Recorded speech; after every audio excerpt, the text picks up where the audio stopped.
ओम नमो भगवती वासुदेवाय। अब आप ज्येष्ठ मास के शुक्ल पक्ष की निर्जला एकादशी की पावन कथा सुने।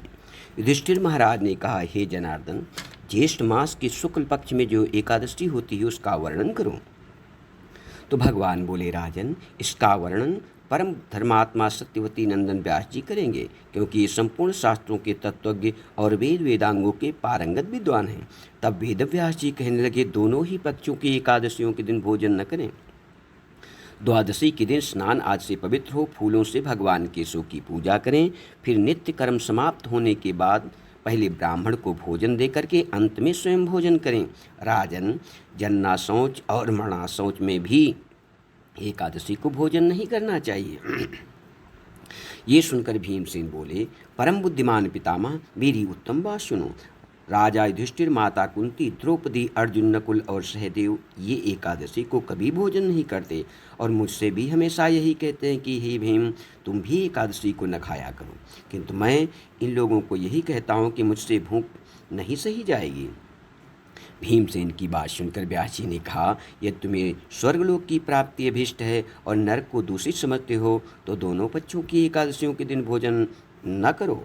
भीमसेन बोले, महाबुद्धिमान पितामह, मैं आपके सामने सच्ची बात कहता हूँ, एक बार भोजन करके भी मुझसे व्रत नहीं किया जा सकता, फिर उपवास करके तो मैं रह ही कैसे सकता हूँ।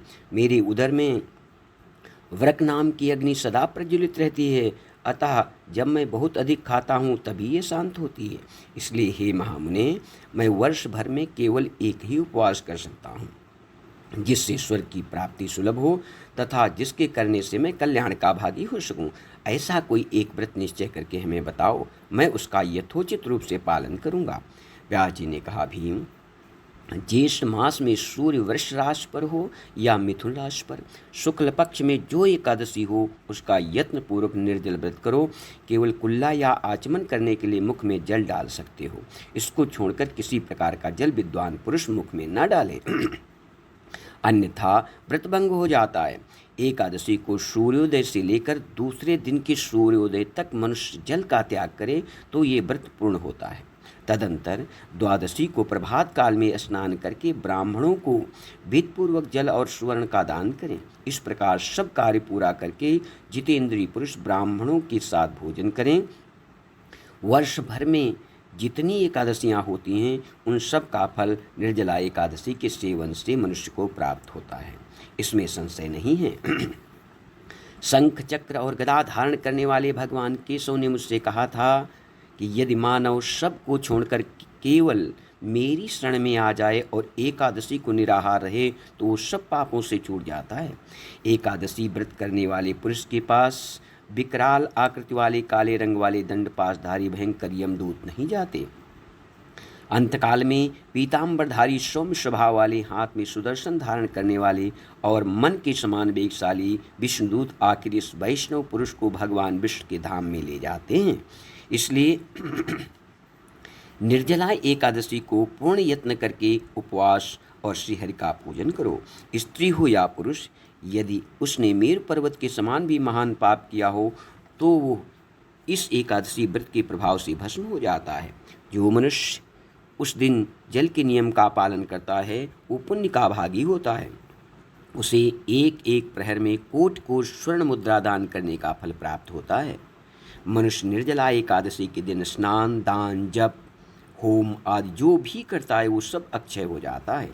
ये भगवान श्री कृष्ण का कथन है। निर्जला एकादशी को विधिपूर्वक उत्तम रीति से उपवास करके मानव वैष्णव पद को प्राप्त कर लेता है। जो मनुष्य एकादशी के दिन अन्न खाता है वो पाप का भोजन करता है। इस लोक में वो चांडाल के समान है और मरने पर दुर्गति को प्राप्त होता है। जो ज्येष्ठ के शुक्ल पक्ष में एकादशी को उपवास करके दान करेंगे वे परम पद को प्राप्त होंगे। जिन्होंने एकादशी को उपवास किया है वे ब्रह्मत्यारी, शराबी, चोर और गुरुद्रोही होने पर भी सब पापों से मुक्त हो जाते हैं। हे कुंती नंदन, निर्जला एकादशी के दिन श्रद्धालु स्त्री पुरुषों के लिए जो विशेष दान और कर्तव्य विहित है उसको मैं बताता हूँ। उस दिन जल में शयन करने वाले भगवान विष्णु का पूजन और जलमयी धेनु का दान करना चाहिए, अथवा प्रत्यक्ष धेनु या घृतमयी धेनु का भी दान उचित है। पर्याप्त दक्षिणा और भांति भांति के मिष्ठानों द्वारा यत्नपूर्वक ब्राह्मणों को संतुष्ट करना चाहिए। ऐसा करने से ब्राह्मण अवश्य संतुष्ट होते हैं और उनके संतुष्ट होने पर श्री हरि मोक्ष प्रदान करते हैं। जिन्होंने सम दम और दान में प्रवृत्त हो श्री हरि की पूजा और रात्रि में जागरण करते हुए इस निर्जला एकादशी का व्रत किया है, उन्होंने अपने साथ ही बीती हुई 100 पीढ़ियों को और आने वाली 100 पीढ़ियों को भगवान वासुदेव के परम धाम में पहुंचा दिया है। निर्जला एकादशी के दिन अन्न, वस्त्र, गौ, जल, सैया, सुंदर आसन, कमंडलू तथा छाता दान करना चाहिए। जो श्रेष्ठ तथा सुपात्र ब्राह्मण को जूता दान करता है वो सोने के विमान पर बैठकर स्वर्गलोक में जाता है।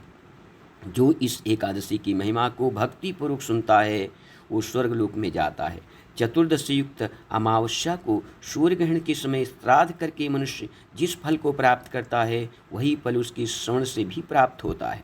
पहले दंत धावन करके ये नियम लेना चाहिए कि मैं भगवान केशव की प्रसन्नता के लिए एकादशी को निराहार रहकर आचमन के सिवा दूसरे जल का भी त्याग करूंगा।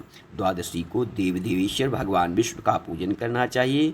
गंध, धूप, पुष्प और सुंदर वस्त्र से विधिपूर्वक पूजन करके जल के घड़े के दान का संकल्प करते हुए निम्नांकित मंत्र का उच्चारण करना चाहिए। देव देव ऋषिकेश संसारावरण तारक उद्कुंभ प्रदानेन नयमाम परमाम गतिम, यानी संसार सागर से तारने वाले हे देव देव, हे ऋषिकेश, इस जल के घड़े का दान करने से आप मुझे परम गति की प्राप्ति कराएं।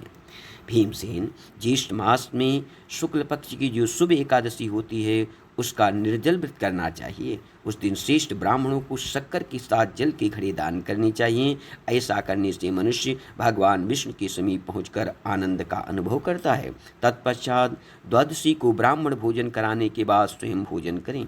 जो इस प्रकार पूर्ण रूप से पाप नाशनी एकादशी का व्रत करता है वो सब पापों से मुक्त होकर के अनामय पद को प्राप्त होता है। ये सुनकर भीमसेन ने भी इस शुभ एकादशी का व्रत आरंभ कर दिया। तब से यह लोक में पांडव द्वादशी के नाम से जानी गई। बोलो एकादशी महात्म्य की जय। ओम नमो भगवते वासुदेवाय। ओम नमो भगवते वासुदेवाय। ओम।